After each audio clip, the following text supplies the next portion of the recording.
Have you ever noticed that the smartest people in the room often don't rush to solve problems? That's not hesitation, that's strategy. At McKinsey, some of the sharpest problem solvers in the world are trained to slow down before speeding up. And today, I'll walk you through the exact 7-step framework they use to solve complex, high stakes problems, the same one you can apply to your career, your team, or even your personal life. By the end of this video, you'll not only understand how McKinsey consultants think, you'll be able to think just like them, breaking down chaos into clarity, emotion into logic, and big problems into actionable steps. As someone who studied communication, consulting frameworks, and professional decision making for years, I can tell you this isn't just theory. It's a mindset shift that changes how you approach any challenge. So do stay with me until the end. I'll share one hidden habit from McKinsey consultants that makes all the difference when pressure hits. Let's first take a look at step 1. Define the problem clearly. Most people rush to solve before they truly understand what they're solving. And McKinsey, problem definition is everything. You don't ask, how do we fix sales? You ask, what's preventing us from increasing sales by 10% in the next 6 months?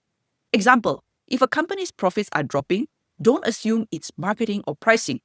The problem might be inefficient operations or poor customer retention. Here's the psychology behind it. Our brains crave action and closure. That's why we skip ahead. But when you slow down to define the problem precisely, your mind organizes complexity into focus.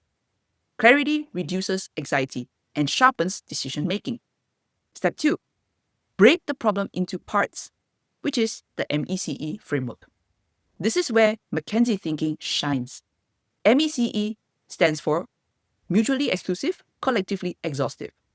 It means breaking a big, messy issue into clean, non-overlapping buckets that together cover everything. Example, if you're analyzing declining profits, you might break it down into revenue decline, cost increase, operational inefficiency. Each one is distinct, but together, they cover the full picture. Why it works? This reduces overwhelm. It allows your brain to process logically, no duplication, no missing gaps. It's how consultants simplify the complex. Step 3, prioritize and hypothesize. Once you've mapped the problem, don't try to solve everything. Consultants ask, where's the biggest lever? Example, if customer churn drives 80% of your losses, start there. Build a hypothesis. Customers are leaving because post-sales support is weak. Why does this work? The brain performs best when it has a theory to test, not random data. It gives direction and momentum. And when you work hypothesis first, you make smarter, faster decisions. Step 4, conduct structured analysis. Now you gather data to test your hypothesis, but in a structured way. That means using evidence to confirm or disprove your assumption. Example, you believe customers leave due to poor support. You interview clients, review service tickets, analyze timing of cancellations, and you discover most cancellations happen after 10 days of slow response. Why this works? This step keeps emotion out of analysis. It's no longer about being right. It's about finding the truth. That's what makes your solutions credible and data-driven. Step 5, synthesize insights.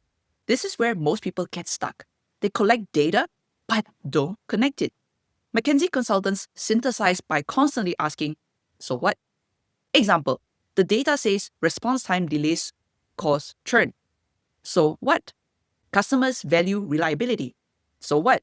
Investing in faster support could raise retention, which improves profits. Why this works? Synthesis moves you from information to insight. It's the thinking layer that creates strategy. Step 6, communicate recommendations clearly.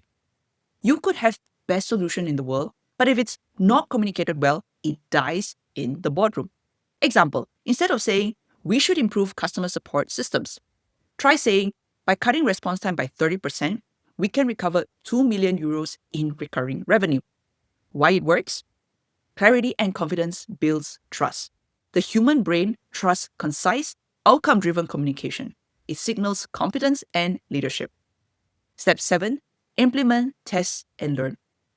No plan survives first contact with reality.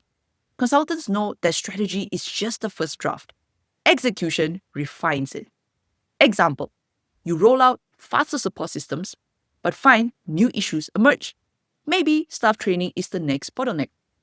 You adjust, learn, and improve continuously. Why it works?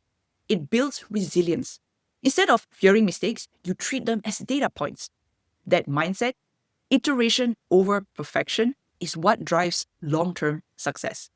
Here's what most people don't realize, which is the big bonus, so do pay attention. The McKinsey framework isn't really about solving problems. It's about how you think while solving them. The hidden power lies in composure.